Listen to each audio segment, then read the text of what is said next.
Hola, ¿qué tal? Mi nombre es Mauricio Gamio, yo soy de la Universidad Nacional de San Agustín de Arequipa y les doy la bienvenida a esta 10ª jornada de investigación docencia universitaria, que se organiza este año de forma virtual. Yo les voy a presentar mi, mi investigación que se denomina Las organizaciones de la sociedad civil ante las carencias y la informalidad en Arequipa, Perú. Bueno, estoy muy agradecido por la invitación, por participar en esta 10ª jornada y espero que mi presentación sea de su agrado y recibo con agrado todas las preguntas que me puedan hacer al final de esta ponencia.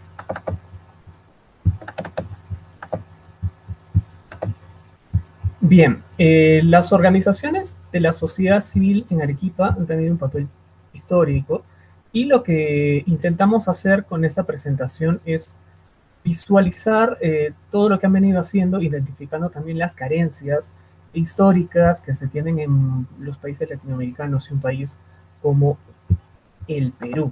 Así que vamos a comenzar viendo ello, ¿no? Viendo cuáles fueron los antecedentes eh, y qué es la ciudad de Arequipa para aquellos que no conocen un poco de la realidad de la ciudad. Bien, la ciudad de Arequipa es una de las ciudades más importantes del Perú, digamos que el principal motor económico en el sur. Tiene una población, según estimaciones, el último censo se realizó el año 2017, hace ya 3 años, y para estimaciones de este año estamos con una población aproximada de 1.027.000 habitantes, ¿no? 27.418 para ser exacto. Un dato importante es que Arequipa concentra el 6% del PBI nacional. Es la segunda ciudad en PBI nacional después de Lima, la capital. ¿No? Para tener un 6% y ser la segunda ciudad, nos damos cuenta que el Perú es un país sumamente centralizado y concentrado. ¿No? Arequipa, Lima, concentra aproximadamente un 50% del PBI, la segunda ciudad un 6%, la tercera ciudad entre un 4 y un 5, Trujillo, ¿no es cierto? Así que vemos que Lima no solamente concentra el poder político, ¿sí? Sino que no solamente centraliza el poder político, ¿no? Sino que además concentra económicamente el aparato productivo nacional. Y ese es un inconveniente que pues es un inconveniente histórico, ¿no? Y es uno de los principales problemas a resolver en el país para que haya una mejor equidad económica y mayores oportunidades para aquellos que viven en zonas mucho más alejadas. Eh, bueno, a lo largo del siglo XX, el Perú ha sufrido varios cambios, ¿no? Ha tenido cambios drásticos de población, si es que hablamos en cuestión de necesidades. Si vemos las estadísticas en cuestión, por ejemplo, demográfica, vamos a ver que el Perú de hace unos 80 años era un país con mucha menor población y que la mayor cantidad de su población vivía en zonas rurales alejadas. ¿Qué ha sucedido en estos 70 últimos años? Que la población comienza a migrar masivamente a las ciudades, principalmente a la capital, pero no solo a la capital, sino a los que se conocen como focos de desarrollo muy cercanos a la costa, como por ejemplo ciudades como Trujillo, Chiclayo y aquí en el sur Arequipa es una de ellas. La población migra masivamente y al migrar masivamente encuentra que a las ciudades a las que se dirigía pues no había infraestructura, no había escuelas, no había todo lo necesario para tener una vida eh, cómoda, ¿sí? Y eso es lo que ocurre en los últimos años en el país. Y ahí es que comenzamos a identificar este tipo de carencias, ¿no? Y sumadas a las carencias económicas están también las carencias laborales e informales. Esto fue ocasionando que la mayor cantidad de estas personas comiencen a laborar en el sector informal, ¿no?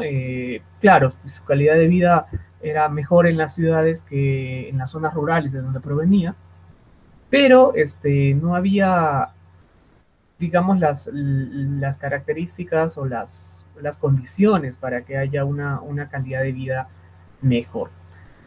Entonces, el país ha venido avanzando así, ha habido habido algunas mejoras, pero las condiciones no son, digamos que totalmente plenas, ¿no? En datos más actuales, tomando en cuenta este proceso que estoy mencionando, actualmente Arequipa, de ese más de 1 millón de personas, concentra unas 708.000, según datos del último censo también, que forman parte de la PEA, ¿no? De la población económicamente activa. Acá nos vamos a concentrar en las carencias laborales y la informalidad, ¿no? Digamos que es el origen de las otras carencias que vamos a identificar después. En Arequipa tenemos un número importante de personas, de 700.000, que forman parte de la PEA, ¿no? Personas que trabajan o buscan trabajo, la mayoría de ellos son trabajadores. Pero ¿cuál es el problema? ¿Sí? En el Perú no hay un problema actualmente de desempleo, ¿no? El desempleo es mínimo, pero las personas que trabajan en condiciones de subempleo, es decir, no tienen un empleo adecuado, no tienen una adecuada remuneración, no tienen beneficios sociales. Ese es el gran problema del Perú ahora. En el censo del 2017 podemos ver que gran parte de los trabajadores arequipeños se dedican a labores como por ejemplo el comercio minorista, que es mayormente informal, actividades como la agricultura, que es otra actividad que trae mucha informalidad, o la construcción y otras más, ¿no? En los resultados del censo nos votan una cantidad enorme de personas que se dedican a ese tipo de sectores, incluyendo niños menores de 14 años, ¿sí? Incluyendo también personas adultas mayores de 65. Eh, Datos que nos muestran un poco la realidad del país y de la región. Y esto tomando en cuenta que Arequipa, como vemos aquí en la diapositiva, Arequipa tiene un promedio inferior menor que el nivel nacional de población en un trabajo informal, ¿no? Dice Arequipa tiene un 67.2% de población que trabaja en el sector informal, cuando el promedio nacional está por encima del 70%. Entonces, bueno, Arequipa da por ahí algunas mejores condiciones que otras regiones, que otras ciudades, pero aún así las condiciones laborales son malas, ¿sí? Y esto da como pie pues que muchos de los ciudadanos no tengan ningún tipo de beneficio en cuestión de salud, en cuestión de jubilación, en cuestión de por ejemplo, servicios financieros, etcétera, ¿no? Y de ahí se derivan una serie de carencias, ¿no? Sumadas a esta carencia laboral de la que estamos hablando, otras adicionales, como las que vamos a ver a continuación. Una de ellas, y una de las que hemos podido identificar, son varias las carencias que se han identificado en Arequipa. Vamos a hablar aquí de tres, ¿sí? Una de ellas es vivienda, ¿sí? Según los datos del último censo, existen un número importante de familias, ¿sí?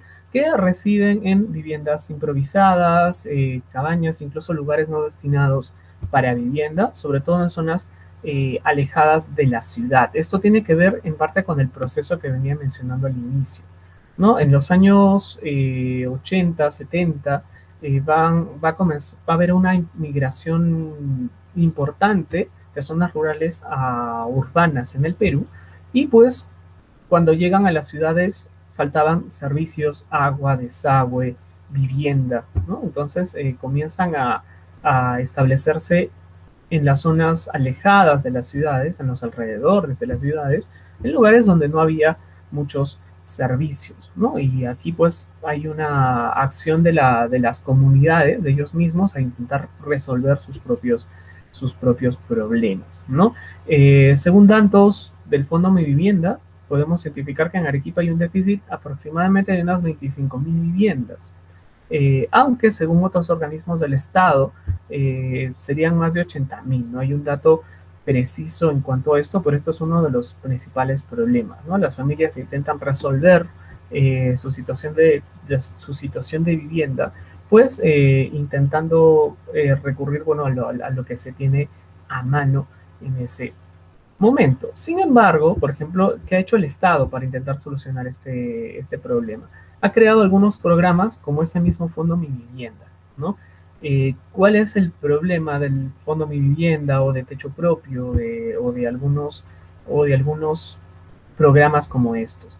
Que el Fondo Mi Vivienda, por ejemplo, da viviendas siempre y cuando las familias puedan garantizar un crédito y ahí viene un poco la complicación, porque son familias que usualmente tienen un trabajo informal, como lo tiene más del 65-70% de peruanos, y ellos no pueden garantizar un trabajo formal ni un crédito bancario, y ahí pues viene la sociedad civil a intentar resolver sus problemas fuera de lo que les puede garantizar el Estado.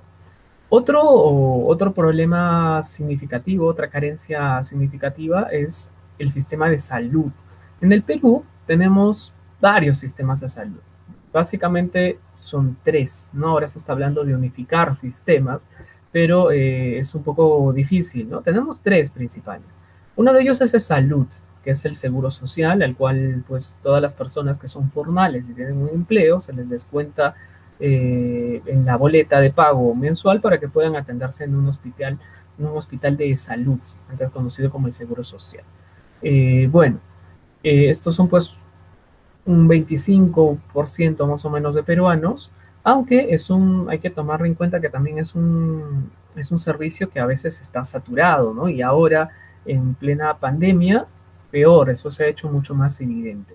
Otro sistema de salud es el MINSA, que es el Ministerio de Salud, que tiene hospitales por otro lado, ¿no? No son parte de un mismo sistema. Y aquí es donde ocurre la gente más pobre, con menos recursos. Algunos de ellos han sido seleccionados, los que tienen menos recursos, y se ha creado el SIS, ¿no? El Sistema Integral de Salud. Hay algunos que van al MINSA y que no pagan porque han sido identificados como más vulnerables. Ellos forman parte del SIS, ¿sí? Y hay otros que van y tienen que hacerlo, porque el Estado no los ha identificado como más vulnerables, ¿no? Y son los que no tienen ningún tipo de seguro ni seguridad, van a un hospital público y tienen que pagar. Y otros son los que pertenecen, por ejemplo, a las Fuerzas Armadas o policiales y sus familias que forman parte de la sanidad policial y la sanidad de las Fuerzas Armadas, están separadas. Bueno, fuera de estos sistemas, se quedan en Arequipa más de 300.773 personas, ¿no? Casi 400.000, ¿no? Por poco y se llega al medio millón. Y esto representa más del 30% de la población de la ciudad que no tiene una atención médica. Y en una situación como la que estamos viviendo ahora, una situación de pandemia, pues lo que se ha vivido es que no ha habido pues suficientes medicamentos, la gente ha estado haciendo cola hasta para buscar oxígeno porque hubo carencia de oxígeno, etcétera, ¿no? Ese tipo de problemas porque el sistema de salud es un sistema dividido y ahora se ha hecho evidente que es un sistema que no da para más. Bueno, y otra carencia, bueno, aquí tenemos un cuadro donde vemos, según el censo de 2007, bueno, los del Seguro Integral de Salud, que es este seguro que cubre a las personas más vulnerables, hay 234.000 personas, salud 383.000, seguro de las Fuerzas Armadas y Policía 22.000, seguros privados 36.000, pero hay unas 373.000 personas que están sin ningún tipo de cobertura. Y esa es nuestra realidad. Solamente en Arequipa, que es una de las ciudades que tiene por ahí un mayor índice de calidad de vida, si es que nos vamos a otras regiones, la situación es mucho peor. Y otra carencia de las que les voy a hablar el día de hoy es la educación. En Arequipa se ha identificado que a medio de 80.000 personas, la mayoría son adultas mayores, eh, que no saben leer o escribir, ¿no? Personas analfabetas. También se ha demostrado que hay, digamos, un porcentaje significativo de abandono escolar, ¿sí? Y a pesar de que la ley peruana dice, según el artículo 13 de la Constitución, que la educación inicial, primaria y secundaria son gratuitas obligatorias, ¿no? Es un derecho que el Estado tiene que cumplir, es un derecho con que el Estado está obligado a cumplir, ¿no? Pero esto no se da del todo, ¿no? El Estado, bueno, ha aplicado eh, ciertas innovaciones democráticas institucionales para intentar cubrir estas carencias que se vienen identificando, como por ejemplo se crea, bueno, para intentar cubrir los que no llegan a la educación básica regular, que son los que asisten a un colegio normal, se ha creado la educación básica alternativa, la educación básica especial, ¿no? Que son algunos programas que lamentablemente no han estado plenamente acogidos, ni identificados, ¿no? Por lo tanto, hay un grupo importante de niños y de adultos que no han llegado a cubrir el problema educativo. Esto también tiene que ver con ese periodo de migraciones en las cuales las personas migran a ciudades y no había tampoco escuelas ni colegios. Entonces ahí es que comienza a aparecer la sociedad civil organizada para intentar solucionar este tipo de problemas. Bueno, cuando comenzamos a ver estas problemáticas, cuando identificamos estas carencias, se comienza a ver qué organizaciones de la sociedad civil existen y cuál es la función que cumplen dentro de la ciudad, ¿no? Y se comenzó a identificar que había más de 12.000 organizaciones de la sociedad civil, al menos las que aparecen en datos de los registros públicos, ¿no? Sobre estas, se ha hecho un análisis mucho más exhaustivo de 90 de ellas para ver cuál es su función, ¿no? Cuáles han sido sus objetivos eh, que se han establecido desde un inicio. Y aquí vemos el campo base de las organizaciones eh, y algunas en las cuales se identificaron mayores carencias, ¿no? Vimos que las organizaciones en Arequipa se dedican principalmente a estos campos, ¿no? Cultura, economía, educación, esparcimiento, medio ambiente, salud y asistencia social, seguridad y orden público, trabajo y prevención social, también a transporte, vivienda y hogar. Y en las que se identificó mayores carencias, en las que se ha identificado mayores carencias, son en la de educación, como ustedes pueden apreciar, ¿sí?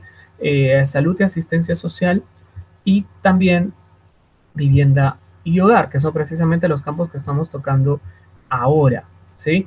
También hay otros campos, ¿no? Pero estos son en los que se registraron mayores organizaciones, mayores carencias, porque se intentan resolver mayores problemas.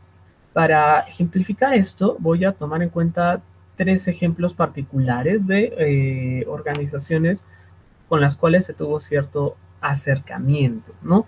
Una de ellas es el CIRCA, o conocido como Círculo de Colegios Católicos, ¿sí? Debido a la carencia de instituciones educativas, grupos sociales, es decir, la sociedad civil, claro que con apoyo, bueno, con cierto apoyo de la iglesia, aunque podemos hablar de ejemplos particulares, no en sí de la iglesia como institución, sino de sacerdotes, son los que apoyan esta organización de colegios que surgen casi sin apoyo estatal, construidos por la misma población en zonas donde no había instituciones educativas. Esto es algo que se comienza a dar a partir de los años 80, 90 y sigue hasta la actualidad, ¿no?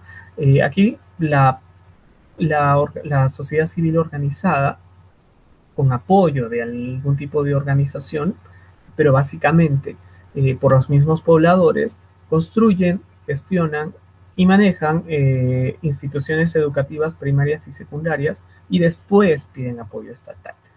Después tenemos el caso de la salud, ¿no?